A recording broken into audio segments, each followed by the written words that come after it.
সড়কে আইন শৃঙ্খলা ফেরাতে কাজে যোগদান করেছেন ট্রাফিক পুলিশ। এ বিষয়ে বিস্তারিত জানাতে মানিকগঞ্জ থেকে যুক্ত হচ্ছেন সহকর্মী আব্দুল আলিম। আলিম, সড়কে তো ট্রাফিক পুলিশ যোগদান করেছে, সেক্ষেত্রে এখন সড়কের আইন শৃঙ্খলা পরিস্থিতি কেমন দেখছেন?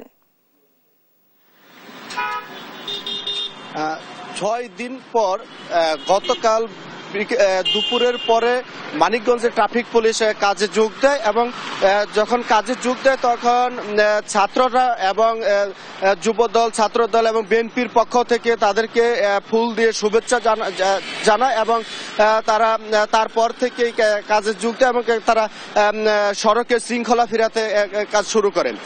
তো আমরা কথা বলেছি এই মানিকগঞ্জ জেলা ট্রাফিক যে ইন্সপেক্টর রয়েছেন প্রশাসন মেরাজউদ্দিন আহমেদের সাথে। তিনি যেটি বলছেন যে সরকারি নির্দেশে এবং তারা গতকাল 2টার দিকে তারা কর্মস্থলে এসে পৌঁছান এবং তারা কাজে যোগ দেন। এ সময় ছাত্র জনতা এবং ছাত্র জনতার পক্ষ থেকে এবং বিভিন্ন সংগঠনের পক্ষ থেকে এবং বিএনপি যুবদল ছাত্রদলের পক্ষ থেকে তাদেরকে ফুলের শুভেচ্ছা জানায় এবং সড়কের যে শৃঙ্খলা ফেরাতে তাদের যে কার্যক্রম তা আজ এই যে 9টার পরে, সকাল 9টার পরে থেকে তারা জোরে সোরে কাজ করবে বলে তিনি জানিয়েছেন।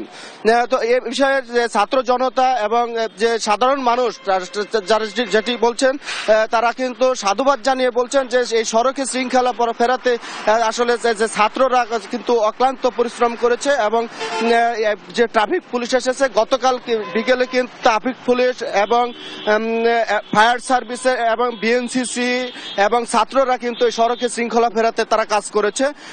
তারা বলছেন যে ট্রাফিক পুলিশ কাজে যোগদান করায় তারা অনেকটা খুশি হয়েছেন যে এই সড়কে শৃঙ্খলা ফেরাতে আসলে ট্রাফিক পুলিশের কোনো বিকল্প নেই এবং তারা যেটি বলছেন যে এই দীর্ঘ 6 দিন পর এই 6 দিন কিন্তু কাজে যোগ দিয়েছেন ট্রাফিক পুলিশ।